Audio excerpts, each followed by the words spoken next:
एक था राजा और उसकी एक थी रानी। दोनों अपने महल में प्रसन्नतापूर्वक और सुख से अपना जीवन व्यतीत कर रहे थे। उनके घर दो पुत्रियों ने जन्म लिया।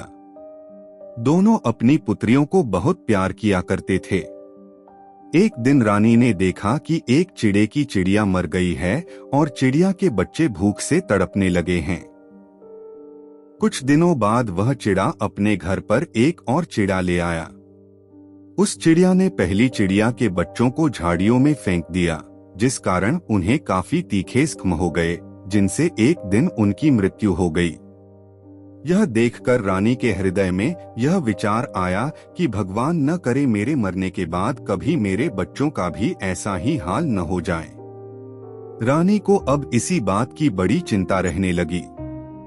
एक दिन उसने राजा से कहा, देखिए, आज आप मुझे यह वचन दीजिए कि यदि कभी मेरी मृत्यु हो जाती है तो आप दूसरा विवाह कभी नहीं करेंगे। राजा ने कहा, अच्छा, मैं दूसरा विवाह कभी नहीं करवाऊंगा, इस बात का मैं तुम्हें वचन देता हूँ। कुछ दिनों बाद रानी की मृत्यु हो जाती है और राजा अपनी प्रजा के कहने पर दूसरा विवाह कर लेता है। कुछ समय पश्चात उस नई रानी ने एक अंधी लड़की को जन्म दिया। वह रानी अपनी उस अंधी लड़की को बहुत प्यार करती थी। अब नई रानी पहली रानी की बेटियों को बहुत दुख देने लगी।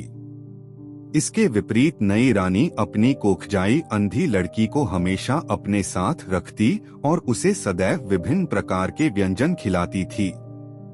नई रानी अपनी सौतेली बेटियों को राजा की गाय चराने के लिए भेज देती। अपनी लड़की के हाथ उन दोनों बहनों के लिए गेहूं का चोकर लगाकर गोबर की रोटी भेज देती। लड़कियां चोकर उतार कर रोटियां फेंक देती और चोकर खा लिया करती। इस प्रकार सोनी और मोनी नाम की दोनों बहनें अपनी माँ की समाधि पर जाकर रोने लगती।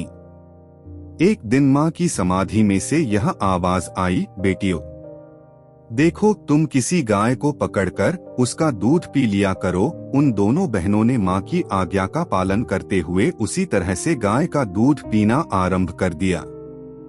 जब रानी को इस बात का कहीं से पता चला कि ये लड़कियां तो चोरी चोरी गाय का दूध पी पी कर पहले से भी अधिक सेहतमंद हो गई हैं, तो रानी ने उस गाय को ही कहीं दूर भेज दिया। सोनी और मोनी दोनों बहनें रोती हुई फिर एक दिन माँ की समाधि पर गईं। समाधि में से आवाज आई कि इस समाधि से कुछ ही कदम आगे बरगद के एक वृक्ष के साथ एक बेरी खड़ी हुई है। तुम दोनों वहां जाकर उसमें लगे हुए कुछ बेर खा लिया करो। इस प्रकार वे दोनों बेर खाकर अपनी भूख मिटाने लगी। एक दिन जब सौतेली माँ ने देखा कि ये दोनों बेटियां तो बेर खाकर सेहतमंद होती जा रही हैं, तो रानी ने राजा से कहकर वह बेरी ही कटवा दी।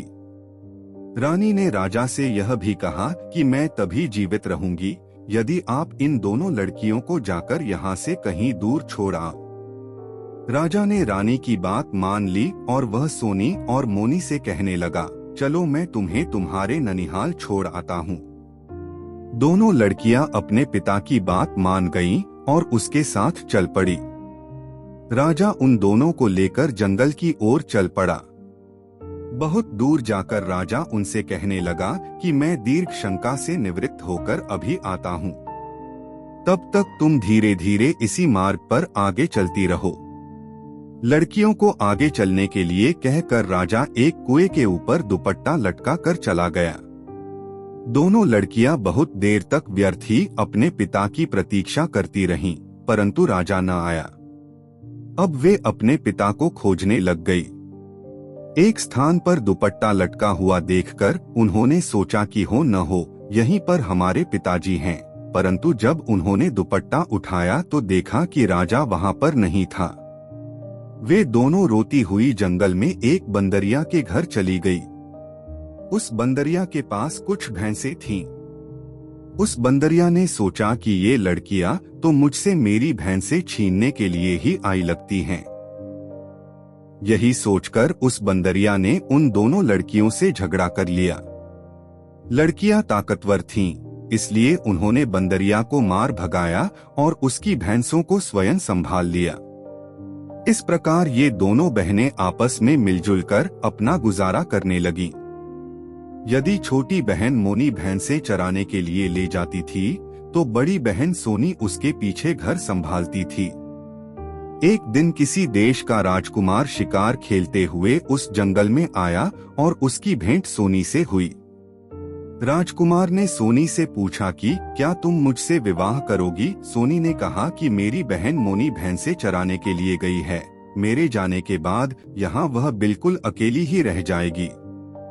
इस पर राजकुमार ने सोनी से कहा कि तुम अपने पीछे सरसों बिखेरती चलो, वह अपने आप राह देखती हुई तुम्हारे पीछे आ जाएगी।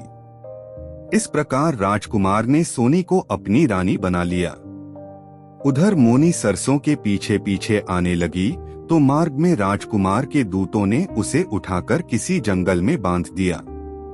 मोनी एक ओर भूख प्यास से व्याकुल थी और दूसरी ओर उसे अपनी बहन की चिंता सता रही थी। परंतु एक दिन सोनी अपने पति के साथ मोनी को खोजने निकली। एक स्थान पर उसने पाया कि मोनी को किसी ने एक पेड़ के साथ बांध कर रखा हुआ है। सोनी और राजकुमार ने उसे खोला। फिर मोनी ने उन्हें सारी बात बताई। राजा ने अपने दूतों को कठोर दंड दिया और सोनी के कहने पर राजकुमार ने मोनी से भी विवाह कर लिया।